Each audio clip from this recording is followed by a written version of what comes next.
So today I talk about a common question. Did you change your job?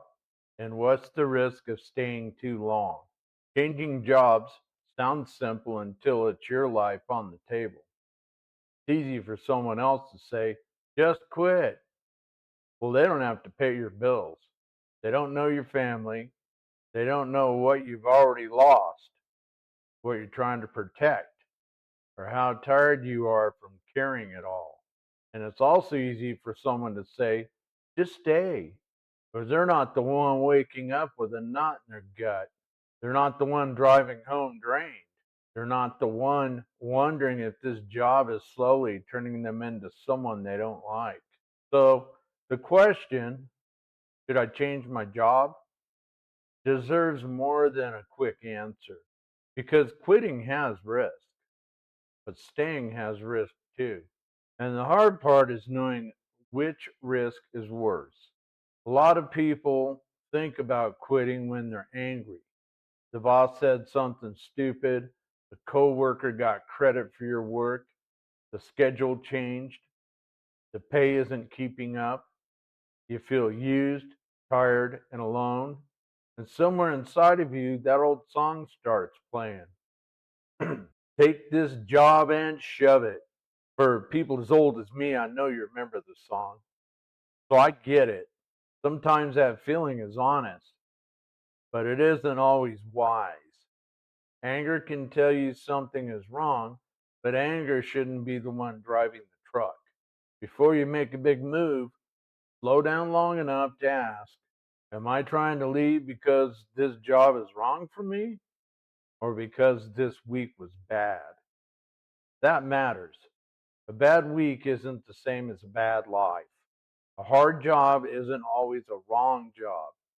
Sometimes a hard job is teaching you things you need: patience, skill, discipline, how to speak up, how to handle pressure, how to work with people you don't like.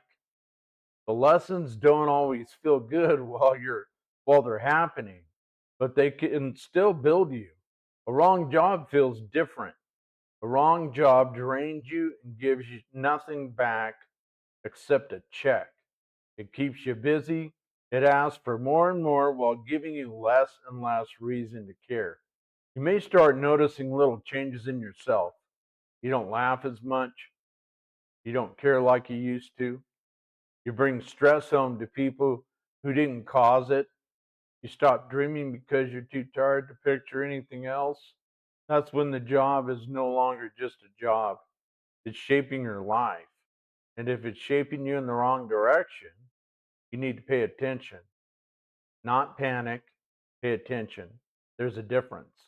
Some people quit too fast. They hit one rough patch and run. Then they get to the next job and find the same problems waiting for them. Not because every workplace is bad, but because they carried their own habits with them. If you don't speak up here, you may not speak up there.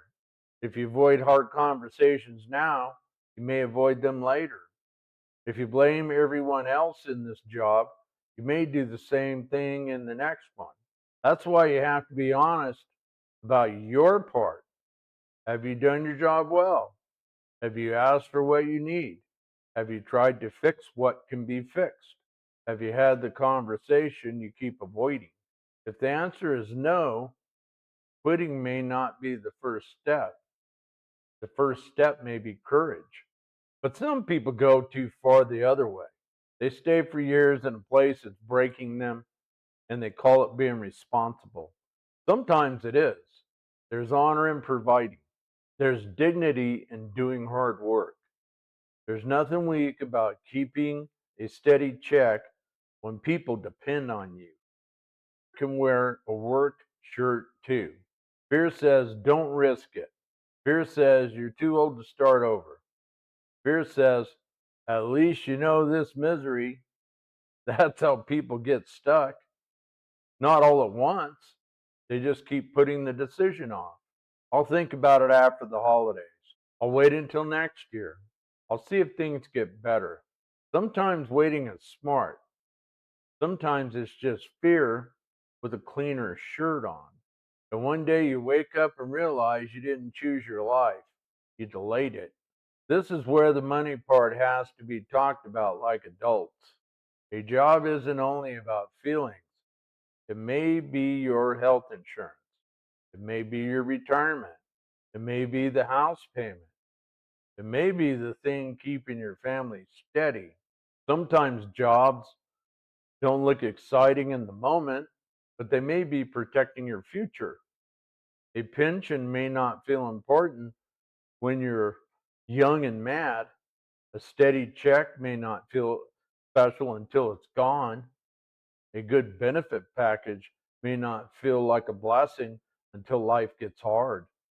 So before you quit, look at the whole picture, not just how angry you feel today. Ask what you're walking away from. Are you leaving a dead end? Or are you leaving something solid without a plan? The question can save you years of regret because one hot decision can follow a person for a long time. That doesn't mean you should stay somewhere that's crushing you. It means you shouldn't throw away a future just to win an argument with today. It means you shouldn't throw away a future just to win an argument today. Resentment is one of those signs you need to examine, not obey, examine. Sometimes resentment means you're being unfair. Maybe you want more without giving more. Maybe you haven't been clear. Maybe you're waiting for people to read your mind. But sometimes resentment is telling the truth. Maybe you're underpaid. Maybe you're not respected. Maybe your work is being used, but your voice doesn't matter. Maybe you have responsibility without authority. Maybe you keep saying yes because you're afraid of what happens if you say no. Break. So ask yourself, what am I really mad about? Be specific. Is it the pay, the schedule, the people, the way decisions are made, the fact that hard work doesn't seem to lead anywhere? Once you name the real problem, you can deal with it. You may need to ask for a raise. You may need clearer duties. You may need to stop carrying extra work. You may need to tell the truth calmly. A decent workplace can usually handle an honest conversation. If they punish you for it, that tells you something too. If leaving may be right, don't make it a fireball. Make it a plan. A dramatic exit feels good for about 5 minutes. Then the bills show up, so prepare. Update your resume. Look at what jobs are out there. Talk to people you trust. Build a skill that gives you more value. Save money where you can.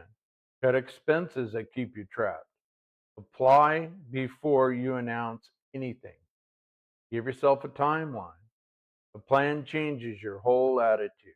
When you don't have options, every bad day feels like a prison. When you're preparing, same bad day becomes proof that you're moving on. You're not just sitting there taking it. You're building your way out. There are signs you should take leaving seriously. If your health keeps getting worse, break. If your health keeps getting worse and nothing helps, pay attention. If the culture rewards liars and punishes honest people, pay attention. If there's no path forward, pay attention. If the job keeps pushing you against your values, pay attention. If you're becoming smaller just to survive, don't ignore that. But those signs don't always mean quit tomorrow. They may mean start getting ready now. That's a calmer, stronger move. You protect your money, you protect your name, you protect your family. You give yourself room to choose instead of grabbing the first thing that appears. Sometimes the strongest exit is quiet.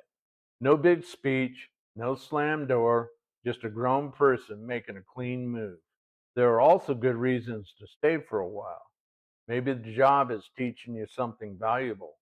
Maybe you're learning leadership. Maybe you're learning patience. Maybe you're learning how to deal with pressure. Maybe you need to finish what this season is trying to teach you. But don't lie to yourself. A lesson is useful, a prison is not.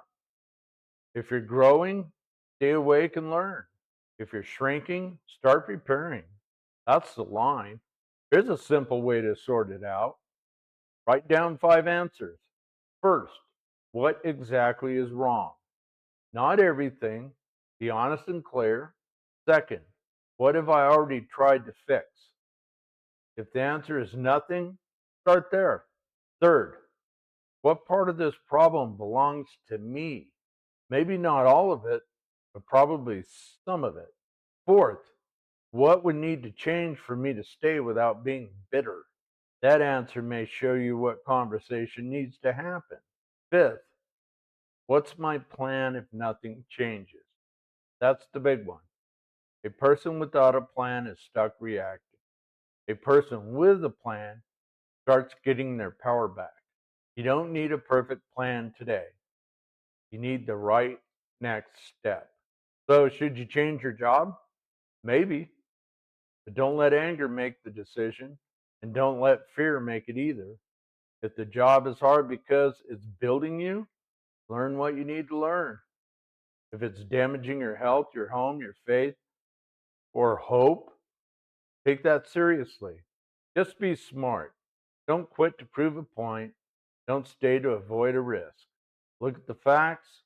Look at your future. Look at the person you're becoming. Then move with a plan. Because your work isn't just how you make money, it affects how you live, it affects how you treat people, it affects what you believe is possible. So ask yourself, if I stay here 5 more years, will I respect who I become? If the answer is yes, keep building. If the answer is no, don't panic.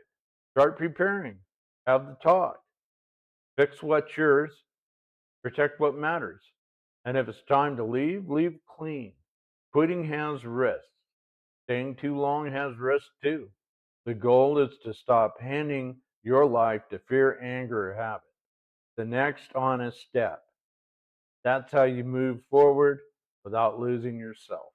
If this helped you think a little clearer, give the video a like.